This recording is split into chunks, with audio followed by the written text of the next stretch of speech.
علی پور کا ایلی۔ میرا پہلا مشورہ تو یہ ہے کہ آپ یہ کتاب نہ سنیں، برباد ہو جائیں گے، خوار ہو جائیں گے۔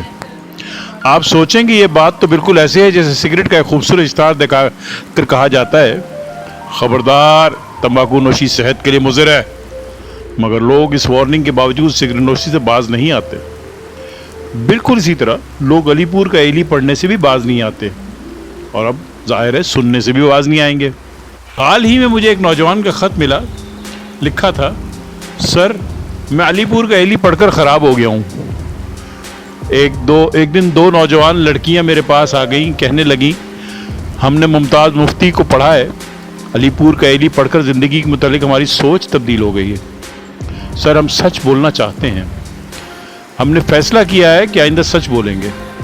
میں نے کہا بی بی ابھی آپ عمران گورکھ دندوں میں پڑھنے کی نہیں، آپ کی عمر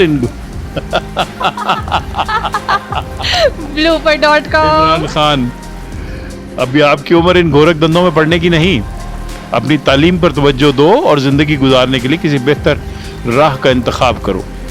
بولی نہیں سر اب ہم نے سچ بولنا ہے۔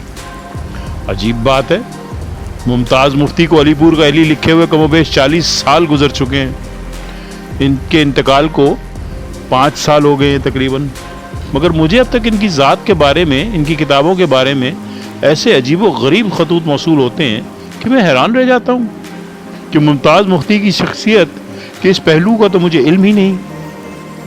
یہ لوگ کیوں ایک ایسے شخص کے لیے جذباتی ہو رہے ہیں جو اب اس دنیا میں نہیں؟ یہ عقیدہ تو اب رفتہ رفتہ کھل رہا ہے کہ ایسا کیوں ہے۔ یہ عقیدہ نہیں ہوتا، یہ عقد ہوتا ہے، یہ غلط لکھا ہوا ہے اس نے۔ بانو قدسیہ نے ممتاز مفتی کے بارے میں لکھا تھا، جب کوئی بزدل بہادر میدان جنگ ہار کر شام کے اندھیرے میں معدوم ہوتا چلا جاتا ہے تو فنا اس کی ناطاقتی کا فائدہ اٹھا کر ایسا بھالا مار کر گراتی ہے کہ دیر تک فضا میں اس کے گرنے کی صدا کبھی آہستہ کبھی ایکو بن کر اسے زمانہ دیر تک بھول نہیں پاتا۔ بہادر انسان جو خوفزدہ بھی ہو، اس کے ہار جانے کا منظر بھی عجیب ہے۔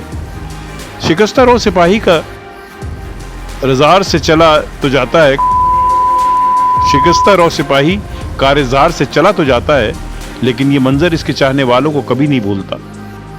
جانے والے نے اتنی جگہ آپ کے دل میں گھیری ہوتی ہے کہ مدتوں یہ خلا نہیں بھرتا۔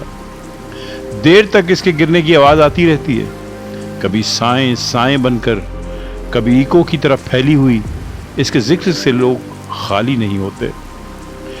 بہرحال علی پور کا ایلی ایک باغی شخص کی ایسی داستان حیات ہے جو اپنی سخاوت کے باوجود ختم کیے بغیر چھوڑی نہیں جاتی، اور اس کا شمار اردو ادب کی سب سے ضخیم اور زیادہ پڑھی جانے والی کتابوں میں ہوتا ہے۔